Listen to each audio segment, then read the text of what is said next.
Hola guys, welcome to my channel. In this video, I'll be ranting about the comment ng isang user dun sa isa kong video. Lilima lang sila, siya pa lang yung nag-comment patungkol dito. Hindi. Lilima lang yung viewers ko guys eh. Tapos niyan, ang comment niya dun, sa Windows kasi guys, may option kung minsan na pwede mong i-disconnect yung storage device mo. Halimbawa, may binili kang solid state o kaya may binili kang hard disk drive, sinaksak mo ngayon sa desktop computer mo. Pagka-start ng Windows, kung minsan meron dong option kapag i-click ninyo yung taskbar na i-disconnect niya yung storage device. So kumbaga, yung storage device mo nare-recognize ni Windows na tila USB storage device, yung parang ganun, gusto niyang i-disable. Naiintindihan ko yung ano niya, yung hinaing niya kumbaga no? Kasi minsan halimbawa nagtatrabaho ka, gamit-gamit mo yung storage device, tapos bigla mong na-eject, medyo masisira yung diskarte mo sa trabaho no? Kaya understandable. Pero itong video na to, useful din to para sa mga tao na gusto namang hot swappable yung storage device. Halimbawa, may binili kang storage device, kinabit mo sa computer mo, kung minsan gusto mo siyang hot swappable. Halimbawa, gagawin mo siyang, alam mo yon, yung USB storage device, pwede mo siyang i-eject at any time, ganyan. So, applicable din itong video na to para sa mga taong iyon. Paano natin ngayon gagawin yon? Kailangan po ninyong pumasok sa UEFI or BIOS settings. Normally, pagka-on ninyo ng computer, sasabihin sa inyo, lalabas dun sa monitor, press delete. O kaya, press F12, press F7, press F2. Depende kasi yan sa motherboard no? Ang motherboard ko, Aorus. Para makapasok ako dito, kailangan ko pindutin yung delete key. Ngayon, depende sa motherboard ninyo, minsan, ang kailangan ninyong pindutin, F12. Kung minsan naman F7, kung minsan F2 o kaya minsan pa nga F5. So, abangan nyo lang yun. Pero, meron ding mga pagkakataon na dumedire-diretso na lang siya bigla-bigla sa Windows. Kung iyon yung nangyayari sa inyo, heto yung kailangan ninyong gawin para makapasok sa UEFI BIOS settings, no? So, ito nga di ba, no? Na dumediretso sa Windows yung ano ninyo, yung display. Ang kailangan nyo lang gawin dyan para makapasok sa UEFI BIOS settings, pindutin niyo yung start dito sa baba, pindutin niyo yung start dyan, tapos pindutin niyo yung power button dyan, tapos pindutin niyo sa keyboard niyo ang shift, restart. Huwag niyong bibitawan yung shift ha. Pipindutin nyo lang yung shift key, yung kaliwang shift key ng keyboard ninyo po. Tapos, habang nakapindot kayo sa shift key, pindutin mo ang restart. Ganyan. Magre-restart siya ngayon. Huwag niyong bibitawan yung shift key para lang sigurado hanggat mag-restart yung computer.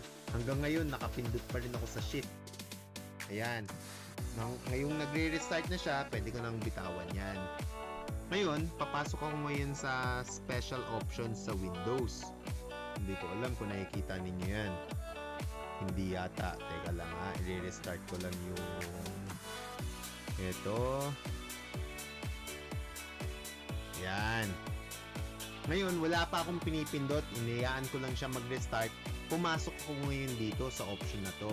Pupunta kayo ngayon sa troubleshoot. Pagdating nyo sa troubleshoot, advanced options, tapos sa UEFI firmware settings. Pindutin niyo yan. Restart. Pagka-restart, nandito na tayo, no? So, ayan, nasa BIOS settings na tayo. Ang gusto ninyong hanapin dito ay ang settings. Aorus ito, pero regardless kung anong motherboard ninyo, kailangan nyo lang, kasi kung minsan guys, naka easy mode. Ito pupunta ako sa easy mode. Ito yung easy mode. Kung minsan, kailangan ninyong pumunta sa advanced settings. Hanapin nyo na lang dyan kung saang option dyan yung advanced mode. Sa akin, kailangan ko pindutin yung F2 dito sa bandang kanan. F2 daw ang pipindutin ko. F2, ayan. O kaya pwede nyo rin i-click ng mouse ninyo. Ngayon, nandito na ako sa advanced mode. Pupunta po kayo sa settings. Tapos hanapin nyo na lang yung parameter or yung label na may patungkol sa input-output ports. Ayan, sa akin, pangalawa siya. Pagdating sa input-output ports, ang hahanapin ninyo ang patungkol sa SATA connection. Ito, sa SATA configuration sa akin. Again guys, Iorus motherboard 2 guys ha. So, SATA configuration ako. Ayan, nandito ang SATA mode. Tapos, NVMe RAID mode. Chipset SATA port enable.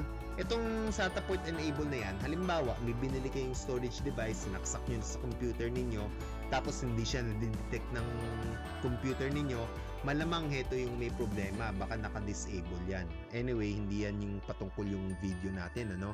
Dito tayo sa hot plug. Ang ibig sabihin, o kaya ang ibang pangalan ng hot plug is hot swappable. Ay hindi, sorry guys, sorry. Ang hot swappable, pwede mo tanggalin basta-basta yan, no? Hindi. Ang hot plug, kapag iyan naka-enable, pagka nasa Windows po kayo, pwede mong i-eject yung storage device doon sa taskbar. Ngayon, para doon sa nag-comment doon sa previous video ko, ito yung kailangan mong gawin. Itong chipset SATA port hot plug na yan, i-disable mo lang yan, mawawala na yung option na yon sa taskbar sa Windows. Hindi mo na siya mai-eject.